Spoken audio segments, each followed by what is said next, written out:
मुबारक हो, बमज़ार है। अच्छा जी, थैंक यू सो मच। आप लोगों ने लाइव देखा, बड़े लोगों के सवालात हमने कोशिश की थी कि सबके कर लें, लेकिन बड़ी गर्मी सी तो फिर मुक भी गया लाइव ना, जल्दी मुकाना होता है। लेकिन ये तुमने बड़ा अच्छा किया कि बता दिया, क्योंकि जी। अक्सर लोग वो ये एक बड़ा अजीब से सीन है कि वीडियोस जहाँ पे आ रहे हैं लाइव वहाँ पे नहीं आ रहे। हाँ, ये नहीं आता। अगर कोई वीडियो देखने जा रहा है कि जी वो मौजानिया का कोई नया आया कि नहीं आया, तो वहाँ पे शो ही नहीं हो रहा। ये क्या जलालत है यार, ये क्या बकवास है। ये यूट्यूब का मसला है, मेरा मसला नहीं है। हाँ आप प्लीज लाइव, हमने पिछले दिनों में 2 की हैं, वो देख लें। ठीक है, वो जाके आप जरूर देखिएगा। इंस्टाग्राम पे भी एक लाइव पड़ा हुआ है, वो भी जाके देखिएगा। अच्छा जी, स्टार्ट करते हैं कि मुझे पता है कि खुशी के शादियाने बचने शुरू हो जाते हैं जैसी कोई चीज़ सस्ती होती है इस मुल्क के अंदर, लेकिन पीछे आप थेरेटिकली स्पीकिंग हम फिर फके जाते हैं बार बार। 12 रुपये इन्होंने पेट्रोल जो है वो सस्ता कर लिया। मुल्क में कोहराम मचा हुआ था और उन्होंने कहा कि चलो फिर 80 ऐत करिए ना नीमे निवे होके। Do they really want an IMF deal और not? I don't think so, did do. समझ से बाहर है। उसकी वजह ये है कि इन्होंने प्ली वैसे तो ये ली है कि जी इंटरनेशनल मार्केट में क्योंकि सस्ता हो गया था तो वो ट्रांसलेट हुआ है यहाँ की प्राइसेस में। लेकिन प्रॉब्लम ये है कि बिल्कुल ठीक है, इंटरनेशनल मार्केट में सस्ता हुआ था, लेकिन रुपया भी तो गिर गया ना भाई। आप अपनी क्या वो अब वो जो सारा कुछ डिफरेंस निकला था ना, उस डिफरेंस के मुताबिक, और ये जो इन्होंने सस्ता किया है, 12 रुपए की हिट अभी भी पाकिस्तान ले रहा है। ये नहीं करना चाहिए था। और पहुंचो के इधर ही सब्सिडीज जो है ना लोग की निकल जाती कि यार तो सस्ता कर दो। और फिर वही बात मुझे समझ आती इसकी, अगर इलेक्शन मंथ होता या इलेक्शन आने में जो वो भी नहीं कराने तो फिर पब्लिक सिंपैथी लेनी क्यों? किस गल दी, लाइक जैसे हम लोग कल लाइव में डिस्कस कर रहे थे ना इस चीज़ को कि एटलीस्ट कोई कैंपेन ही कर लें, कोई कुछ कर लें। जब आपने कुछ करना भी नहीं है, इलेक्शन भी नहीं होने, कुछ भी नहीं होना, देन व्हाई दिस कोलावेरी। खैर अब हुआ सस्ता, आप लोग जाके डलवाएं। खुशी तो हल्की हल्की मुझे भी हो रही थी कि फिर ना अब 10,500 से ऊपर टैंकी चली गई थी और अभी मैं सुजुकी चला रही हूँ वाली। मैंने अपने दोस्तों को व्हाट्सएप पे कर दिया हुआ था मैसेज के उस दिन ना 15 को कि पेट्रोल ना 11:15 मोस्ट प्रोबेबली सस्ता हो जाएगा। फिर खैर मुझे ये भी ख्याल आया, मैंने प्रोग्राम में इसीलिए नहीं दरकार था कि यार जो अगर ना हुआ तो ये तो मेरी जान को आ जाएंगे। तो फिर मैंने दोस्तों को भी किया कि इसका मतलब ये नहीं है कि अब तो मेरी तो वो खैर फिर वो हो गया। तो फिर मुझे दोस्तों के फोन आए कि 382 रुपये बचे हैं, क्या करना है? कुछ बर्गर खा लो, कुछ तो बच रहा है ना भाई। इस तरह 10-10,500 रुपया तो नहीं ना उड़ जाता, कहीं ना कहीं तो स्टॉप लगेगा। बट यार मुझे वो पैसे देते हुए मुझे बहुत, उसकी वजह से मुझे चौथी जॉब पकड़नी पड़ी क्योंकि मेरा पेट्रोल का खर्चा नहीं निकल रहा था। अच्छा है, आगे चलते हैं। उसमें से तो ये भी खबरें आ रही है ना कि जी अमेरिका के तो अपने 2 हफ्ते के पैसे रह गए अमेरिका के पास, उनका अपना डिफॉल्ट होने लगे हैं। लेकिन फिर भी बस है कि वो जो मर्जी होने लगे यार। तो कंपैरिजन होना दे नाल तुसी किस गल ते मतलब थोड़ी देर वैसे ना सेल्फ एक्चुअलाइजेशन रियलाइजेशन है ही नहीं, सीधा अमेरिका नाल कंपैरिजन होता है, कभी नीचे कहीं स्टॉप नहीं लगता आपका। तो आप श्रीलंकन जो इन्फ्लेशन रेट और उनकी जो करेंसी ना उसके साथ कंपैरिजन करके देखें, that's the best bet right now. तो वैसे अमेरिका में हो रहा है ओ यार बड़े लोग बड़ियां गल्लां, पता नहीं क्या हो रहा होगा, सानू की पता। हम एक खबर लेके गए, हमें डिफॉल्ट नजर आता है और अमेरिका एक सेंटेंस पे भी लाइक ओ माय गॉड। वो मुझे ये भी है ना कि वो है ना कि अब कोई जरूरत नहीं IMF के पास जाने की। हुन तो अमेरिका तो खत्म हो गया, तो उन्हां कोल ते बिजली दा बिल पैसे नहीं रहे। प्लीज़ ये हिस्सा कभी मजाक में भी काट के व्हाट्सएप पे मत भेजिएगा, लोग बहुत सीरियस हो जाएंगे इस बारे में। अच्छा नहीं, और वैसे भी अमेरिका को परेशान होने की कोई बात नहीं है। ठीक है कि हम चाइना कैंप में जा रहे हैं, लेकिन हमने जो है वो पिज़्ज़ा कंपनियां खोलनी शुरू कर दी है ना अमेरिका में। तो पापा जोन्स जो है, जिस तरह हम इस तरह, और हम अमेरिका का ख्याल रखेंगे, हम उनको साथ लेके चलेंगे। ठीक है, बड़ा भाई है हमारा, वो रिश्ता हम खत्म नहीं आजकल तो छोटा है डिफॉल्ट का। तुम ना केस बनाओ इस चीज़ का भाई। अच्छा, PHA ने कहा है कि whatever the country is going fuck it, उन्होंने कहा है कि लाहौर एयरपोर्ट का जो रनवे है ना उसके ऊपर हमने पौधे लगाने हैं और फूल लगाने हैं। PHA ने ये कहा है कि देखिए लैंड होते ही पता चल जाए कि मुल्क बहुत खूबसूरत है, ठीक है, तो वो वहाँ पौधे लगाने लगे। अच्छा चलो, पता नहीं वो कोई एकदम से कोई नया ही ना कट्टा खुल जाए कि वो मतलब वो कुछ उसका एको इस तरह का हो जाए कि वहाँ पे परिंदे आ जाएं, फिर बजने शुरू हो जाएं फिर भाईजान, मतलब वहाँ पे already it's a huge issue right now कि वो कभी कहीं लग रहा है तो कभी, और हमारे वहाँ पे फायर भी बहुत हो रहे थे क्योंकि मैं अराउंड ही होती हूँ, वहीं रहती हूँ, तो आप वहाँ पे पौधे लगाने लगे हैं, ठीक है, तो खैर वो कह रहे हैं कि हमने सजाना बहुत ज़रूरी हो गया है इस टाइम। जबरदस्त है। मतलब एज लॉन्ग एज मुझे पता है, जो भी कोई बंदा प्लान पेश करता है ना पाकिस्तान में, कोई भी, तो मुझे ना सिर्फ एक चीज कर दिया करें तो थोड़ी सी तसल्ली हो जाए। वो ये कि जी ये चीज फलाने मुल्क ने फलाने सन में अप्लाई की थी और इसका ये रिजल्ट निकला था, ये साथ बता दिया करें। अच्छा वैसे तो फिर वही बात, बहुत सारी चीज़ें हैं जो मुख्तलिफ जगहों पे अप्लाई होकर उनका अच्छा रिजल्ट निकलता है, ज़रूरी नहीं है कि वो यहाँ भी निकलें। बड़ा फ़र्क होता है डायनामिक्स में मुल्क से मुल्क में, फिर रीजन से रीजन में। मतलब वही बात है कि IMF ने अगर जो चीज़ें आयरलैंड में काम की थी वो अगर पाकिस्तान में इम्प्लीमेंट की और वो नहीं चली तो बड़ा मेक सेंस कि वो क्यों नहीं चली। या लेकिन चलो IMF में एक दफ़ा वो कामयाब हो गया था वो चीज़। यहाँ पे जब कोई पाकिस्तानी कहता है ना कि मैंने सोचा है बस आप उसी पे ही हो जाते हैं। ऐसे आता सोचना नहीं, if you want to be in good books of Ali Aftab कि नहीं आपने नहीं सोचना। बाय द वे मैं कहीं पढ़ी थी कि सिंगापुर में chewing gum has been banned for years now, ठीक है, और वो अब मुझे, मैं ये नहीं कह रही हूँ कि पाकिस्तान में च्युइंगम बैन हो जाना चाहिए, यहाँ पे तो ऑलरेडी इतना कुछ बैन है, यही पीछे रह जाती है। तो लेकिन ये कि chewing gum is one huge cause of plastic जो है वो पोल्यूशन, ठीक है। तो अगर आप नहीं हैं उसके शौकीन, या मतलब अगर आप खाते भी तो थोड़ा कम कर दें। सिंगापुर में तो कंप्लीट ब्लैंकेट बैन है उसके ऊपर, there is no way, and Barcelona is up again going to adopt this because they are also like, उनके ना एक नया पूरा प्लान आया है ये इन्वायरमेंट को सेव करने का, और उसके अंदर ये डाला जा रहा है कि हमने च्युइंगम बैन करनी है यहाँ पर। वो वैसे मुझे याद आ गया था एकदम से। अच्छा वैसे वो मेरे साथ तो अल्हम्दुलिल्लाह कभी हुआ नहीं, लेकिन मैंने सुना है कि च्युइंगम अगर आप बालों से चिपक जाए तो काफ़ी सीन क्रिएट होता है। बहुत, मेरे 2 दफ़ा काट चुके हैं मैं बाल, वो जुल्फे उड़ के मुंह पे आती थी और मैं बना रही होती थी बलून, ठीक है, फिर उसमें अट जाता, फिर मुझे कटवाने पड़े थे। 2 दफ़ा कटिंग हुई है मेरी इसी चक्कर में। अच्छा जी, मेरा सवाल है, ठीक है, जो इमरान खान जब जेल से रिहा हुए और जाते सारी नाम, मुझे ऐसे लगता है कि he could have left a room for something, but he just jumped on that and momentum में शायद बिल्ड करना चाह रहे थे कि उन्होंने आते सारी ना निकलते सारी ही आर्मी चीफ का नाम ले लिया कि he is responsible for everything and ये वो। Why did he stop himself? मतलब चुप करके घर चले जाते, जैसे शीरी मज़ारी को चुप करवानी थी ईमान मज़ारी जब जेल से निकली कि हूँ चुप अम्मी जी, उनको कुछ चुप कराने वाला नहीं था, क्यों कहा उन्होंने? वो उन्होंने मुक्के भी जो लहराए थे ना, और वो जो आते साथ वो भी कर दिया था। मेरा ये ख्याल है, ज़ाहिर है पता तो नहीं, I don't know what goes inside his head और यहाँ क्या प्लानिंग थी PTI की व्हेन ही गॉट अरेस्टेड। लेकिन वही वाली चीज़ है कि अब जिस तरह मतलब कल रात पुलिस जब आई है तो रश नहीं ना लगा। नहीं हाँ, सो लोग वो उस वक्त क्योंकि लग गया। फिर वही बात है, ये एक अलग इशू है कि इंस्टिगेटर्स थे नहीं थे। इंस्टिगेटर्स ने अहम तनसीबात तक लेके गए, अंदर घुसाया नहीं घुसाया, वो इंस्टिगेटर्स कहीं और से आए हुए थे, वो PTI ने प्लान किए हुए थे, वो लीडरशिप के थे, लोगों को नहीं पता था, लोगों से जनरल था, ये सारा कुछ हमें तो नहीं पता। लेकिन वही बात है कि देख के लगता यही है कि जिस वक्त खान साहब उधर आए हैं ना अदालत, तो खान साहब को फील आई है कि हम जीत गए, हमने ऐसे कैसे पावर से ना।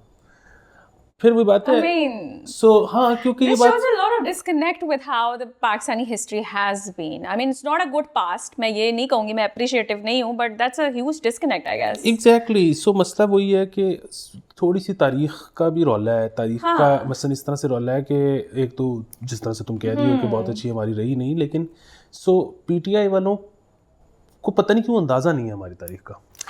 सो यहाँ पर एक चीज़ बहुत ज़्यादा डिस्कस हो रही थी ट्विटर वगैरह पे, और वो ये था कि सब ने विक्ट्री लैप लेने शुरू कर दिया ना, तो ये जितनी दूसरी पार्टियों वाले थे ये कहते कि यार ये ना ज़रा ज़्यादा हो गया, ये मसला हो जाएगा। अच्छा, वो PTI वाले कह रहे थे कि वो तुम्हें तो पता ही नहीं, तुम लोगों ने अपने दौर में प्रोटेस्ट किया होता तो तुम्हारे लीडर मरे ही ना होते, तुम्हारे लीडर जेल ही ना गए होते, ये होता है तरीका। सो इनको एक तो ये अंदाज़ा नहीं था कि पुराने दौरों में बड़े बड़े प्रोटेस्ट हुए। मैं ये कहना चाह रही हूँ कि लाइक एवरीवन हैज प्रोटेस्टेड। हाँ, बहुत सारा कुछ जो ये सोचते हैं ना कि इन्होंने किया, वैसे सिवाय ये है कि मतलब जगहों पे घुस के जलाओ गिराओ, हाँ, वो नहीं। मतलब इस मुल्क की तारीख में लोगों ने खुद सोजियां की हुई हैं, मतलब अपने ऊपर छिड़क के आगे लगाएंगे। जी। अच्छा, इस मुल्क में जब ये किले में बंद होते थे ना, और जब किसी की खुदा न खास्ता लाश वहाँ से निकलती थी, तो उसको रिसीव करने जब जाते थे तो बारात बना के जाते थे कि ये सर, अच्छा इधर ये सारा कुछ हो चुका है, लेकिन क्योंकि वो अंदाज़ा नहीं था, इधर ये था कि वो असी बंदा कढ़ा लिया सी एंच को। अच्छा, वो ये ना अगेन हमारा, जिस तरह हम पहले दिन से कह रहे हैं, ये एक दिन में सब कुछ ख़राब हुआ नहीं, सब कुछ ठीक होना नहीं, ये आहिस्ता आहिस्ता आहिस्ता वो सारा कुछ चलेगा। अब जो है, खैर ये सारी बातें हम पहले कर चुके हैं, इसमें हम दोबारा नहीं जाएंगे। एक मैं नसीहत नई करना चाहता हूँ आपके तवसत से, वो ये है कि यहाँ पे तो अब ज़रा थोड़ा सा लोगों को पता लग गया कि हमने केयरफुल रहना है। बड़ी अच्छी बात है आपके लिए, प्लीज स्टिक टू इट। लेकिन कुछ ओवरसीज़ पाकिस्तानीज़ हैं जो कि अभी भी बड़ी ख़तरनाक तकरीरें करते हैं। अच्छा, मुझे इसका मसला नहीं है कि जी उनकी तकरीर से मुतासिर होकर कोई यहाँ पे निकलेगा और कोई गलत हरकत कर लेगा, क्योंकि वही बात है, दुनिया में हर तरह की बात करने वाले मौजूद रहेंगे। स्टूपिड हरकत अगर कोई करता है तो it is on him, not कि किसी ने कहा था, ठीक है, इसलिए वो मसला नहीं है। मसला ये है कि मैं ओवरसीज़ वालों को बताना चाहता हूँ, आप डिपोर्ट हो जाएंगे। खुदा ना खास्ता अगर पता लग गया वहाँ पे अथॉरिटीज़ को कि आप हेट स्पीच कर रहे हैं और इंस्टिगेट करेंगे जी इनके घर को जला दो या उसको जला दो, we are not undermining your गुस्सा, दैट इज़ देयर, लेकिन जब इस तरह की बातें आप करें, इस तरह की बातें तो ट्विटर पे लिखने पे आपका अकाउंट बैन हो जाता है, तो आप सोचिए कि आप तो बैठे ही बाहर हुए हैं। और वहाँ से अगर आप हो गए ना खुदा ना खास्ता डिपोर्ट, और आप यहाँ आ गए, बत्ती नीचे आंधी, कुछ भी नहीं आंदा है, ठीक है। अच्छा, दूसरी ये हो गई एक नसीहत। दूसरी नसीहत ये है कि यहाँ पे बैठे हुए हमारे जो यार दोस्त हैं किसी भी पार्टी से ताल्लुक़ हो, ज़्यादातर आजकल जिनको मैं पॉइंट आउट करूँगा वो पीटीआई के हैं, लेकिन उससे फ़र्क नहीं पड़ता। मैंने ऐसे लोग पीपी के भी देखे हैं, मैंने ऐसे लोग नून के भी देखे हैं, आजकल ये ज़्यादा हैं।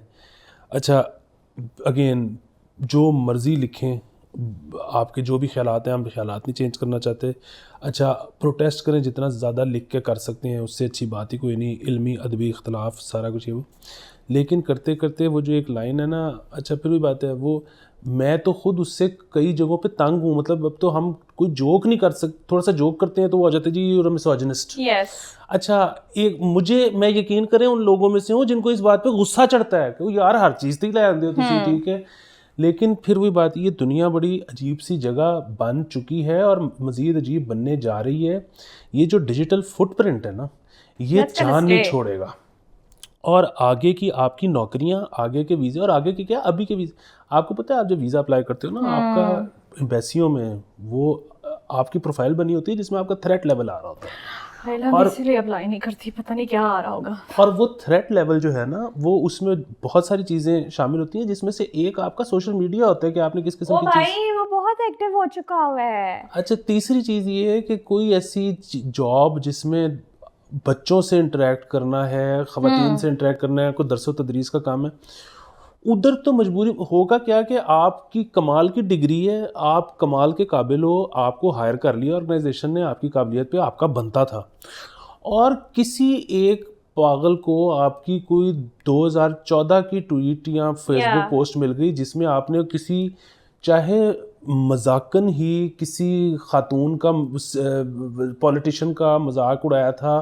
कि उसने कपड़े कैसे पहने हुए हैं या वो उसका चाल चलन कैसे, और वो किसी ने रिपोर्ट कर देना है और उस पर पूरा एहतजाज शुरू हो जाना है और आपको नौकरी से निकाल देना है, और फिर उसके बाद किसी जगह ने आपको हायर नहीं करना कि यार इसको वहाँ पे इतना मसला बन गया था, हायर करेंगे तो हो जाए, वो एक अज़ाब बन जाएगा। I have personally gone through this within Pakistan, मुझे तो जाना भी नहीं पड़ा कि कोई पुरानी कोई ट्वीट उठा के जो है वो उस ऑर्गेनाइजेशन तक पहुंचाई गई, and I was asked question and I was let go of, वो था थोड़ा ड्यूरेशन, लेकिन that was it I guess for me, कि मैं अब जो है ना लैंग्वेज पे भी बहुत ध्यान रखती हूँ कि ना ही मुँह से कुछ निकले और ना ही इस तरह की कोई कॉन्ट्रोवर्शियल बात निकले, बस सुकून और अमन की ही बात हो जब भी हो। रिपीट कर रहा हूँ अपने आप को, इसका मतलब ये नहीं है कि मैं कह रहा हूँ ये पॉलिटिकल हो जाए, नीवे होकर रहे हैं बस, everyone is यार communicating their reservations। जितना मर्जी प्रो पीटीआई हो जाए, जितना मर्जी एंटी एस्टेब्लिशमेंट हो जाए, अदलिया को पकड़ लें, फलाने को, ये सारा कुछ करें, लेकिन वो बीच में जो इस किस्म की लाइनें हैं ना कि वो मिसोजिनी, ये वो शक्ल का मजाक उड़ाना, भाई there is a इसको way. जरा वो आपने बचा के, इसको अपना दामन बचा के बाकी आप करें। देयर इज ऑलवेज अ वे। आप अगर मैं आपको एक बात बताऊं, आई थिंक सैटायर और humour is something which goes along, लेकिन इफ़ यू नॉट, लेकिन आप ये एक तरीका पकड़ सकते हैं। मोहम्मद हनीफ के जो कॉलम्स होते हैं ना, the way he deals with the situation, the way he deals, जो उर्दू में वो लिखते हैं और उनके वीलॉग्स भी जो पंजाबी में होते हैं, you can learn a lot from them and shape up your criticism, कि वो भी कन्वे हो जाए, ठीक है, और किसी को आप यू नो इमोशनली नुकसान भी ना पहुंचा रहे हो, हर्ट भी ना कर रहे हो। Do read his columns and you will get to know कि you can shape your opinion without abusing others. अच्छा, फिर वो बात है, ये सारे कुछ वो चीज़ें हैं जो हम भी कर चुके हैं। और हम ये बेसिकली आपको लेक्चर नहीं दे रहे, अपने आप को सुना रहे हैं। और मुझे तो जब जब कोई पुरानी मेमोरी इस तरह की आती है उसमें टाइमलाइन पे, मैं फिर बैठ के डिलीट करता फिरता हूँ कि यार मैं की करता सी। हाँ, इस तरह की चीज़ें तो मैं भी अब अक्सर ही डिलीट कर देती हूँ। मैं कहती हूँ कि बेहतर है कि ना ही नज़र आए, क्या करना है। खैर, ये तो था हमारा भाषण। अच्छा, यार वो पिछले एपिसोड अज़ोरा, पिछले से पिछले एपिसोड में I am really want to apologise कि मैंने टर्की के खाने को बहुत ज़्यादा बोला। मैंने ये कहा कि ओवररेटेड है, बकलावा मीठा है बहुत ज़्यादा, फलाना टमकाना, और साथ ही मैंने अब डायबिटीज़ का भी जिक्र किया। और मैंने आपको ये भी कहती है संत नगर से जाके खा लें। मैंने कॉमेंट्स जाके चेक नहीं किए खौफ के मारे कि पता नहीं उधर क्या हो रहा होगा, मेरे साथ बड़ी बुरी होती है।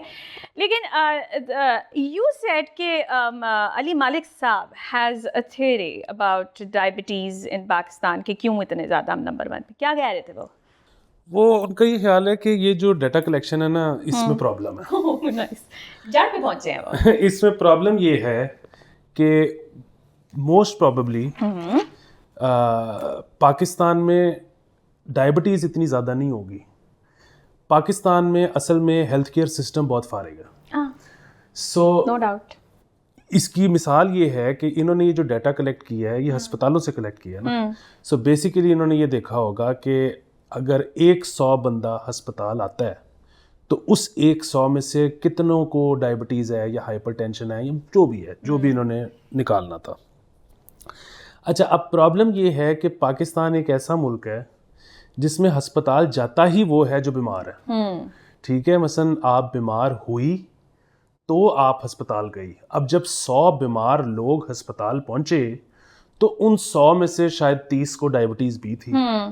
अच्छा, जो होते हैं मुल्क जिनके हेल्थ केयर सिस्टम अच्छा होता है, जहाँ पे इंश्योरेंसेस काम करती हैं, वहाँ पे होता ये है कि आप अभी इस वक्त तुम्हारी हेल्थ को कोई प्रॉब्लम नहीं है तो तुमने साल में एक दफ़ा जाके चेकअप ज़रूर करवाना है, क्योंकि वो तुम्हारी इंश्योरेंस का या तुम्हारी जहाँ पे जॉब करती हो उसकी रिक्वायरमेंट है।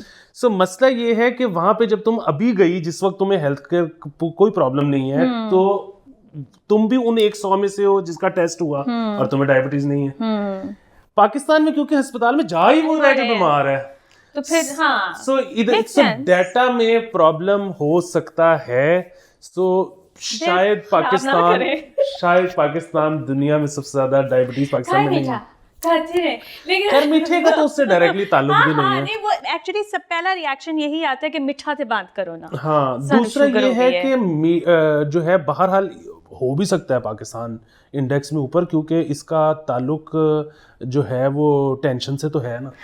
इससे तो हम स्ट्रेस में रहते हैं, हम क्या बताएं आप। हाँ, सो बहुत सारी चीज़ें। बट अच्छा, मैंने आप लोगों से ये कहना था कि वो लोग भी होते हैं जो कहते हैं कि हाय ला जे निकल आई मैनू डायबिटीज़, ऐस वास्ते मैं टेस्ट नहीं कराना। प्लीज़ अल्लाह का वास्ता है टेस्ट कराएं, आपका इलाज होगा। उसका कंट्रोल, जो पुअर डायबिटीज़ मैनेजमेंट है ना, उसके बहुत ज़्यादा नुकसान होते हैं। तो ये ना किया करें कि हमने टेस्ट ही नहीं कराना है, सामने आने दें, because if something has happened to you, it has happened to you, अब कुछ नहीं हो सकता। हाँ, और वो जिस तरह कहते हैं ना सिगरेट के बारे में, कहते हैं कि it is the gateway to all drugs, इसी तरह डायबिटीज़ के बारे में कहते हैं it is gateway to all diseases. Absolutely. तो ये ना कहें कि हाय हमें पता ही ना चले, हमने कराना ही नहीं है, करा लें प्लीज़। अच्छा, सो people were asking us कि movies या ये वो, but I've been incredibly busy, he's been busy, ठीक है, तो मैंने कुछ नहीं देखा। However, I can suggest my all-time favorite movie, जो कि अगर आपने नहीं देखी हुई तो मेरे ख्याल से आप देख लें, जेरी मैगवायर। ठीक है, स्पोर्ट्स मैनेजर का रोल किया हुआ है टॉम क्रूज ने, अपनी खूबसूरती में भी बेतहाशा थे, उसका साउंड ट्रैक भी बहुत खूबसूरत है, जेरी स्प्रिंगस्टीन ने दिया हुआ है, ठीक है, secret garden, it's a beautiful song and it plays throughout the movie and when you see या when you watch the movie with the context of that song ना, इट गेट्स इवन बेटर।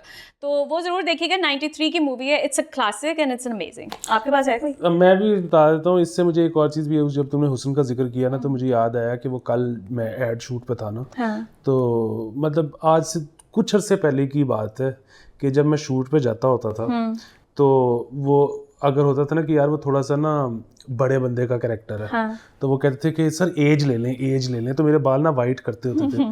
तो कल मैं जब उधर गया हूँ तो उन्होंने कहा थे बाल काले करो थोड़े से दिन गुजरे और उफ, लेकिन पतले हुए हम ये बस अपना टाइम है ना, तब आप मोटे थे, अब आप पतले हैं, कोई नहीं, एक एडवांटेज मिल गया। मैं क्योंकि तुमने वो जेरी मैguire का जिक्र किया है तो मुझे जो है वो उस दौर की मनी बॉल अच्छा बहुत ज़्यादा पसंद है, और मेरा इसमें बहुत ज़्यादा बड़ा गिला भी है कि इसकी रेटिंग 7.6 क्यों है। मुझे भी वैसे इतराज है, क्योंकि इसकी रेटिंग कम से कम 8.6 बनती है और ट्रू स्टोरी है और शानदार फिल्म है, और आप जो है वो एक दफ़ा देखने के लिए तो बहुत ही अच्छी है, तो इसलिए ज़रूर देखें। ठीक है, ये ज़रूर देखिएगा, मैंने भी देखी हुई है, इट्स रियली गुड। ये 2 रिकमेंडेशंस हमने आपको दी हैं, अगर आपने नहीं देखी हुई तो देख लें, अगर आपने देखी भी है तो दोबारा देख लें। मैंने जेरी मैguire इतनी दफ़ा देखी हुई है, दोबारा ना देखें, कुछ और देखें, हमें बताएं आप, बल्कि कोई अच्छी चीज़ देखें तो हम ऐसा तो मतलब हमारे पे इतना प्रेशर ना हर वक्त डाला करें कि हम ही रिकमेंडेशंस देते फिरें। अच्छा जी, anyway this is it for today and we will join you कल ही, फिर आ जाएंगे। Okay, bye bye.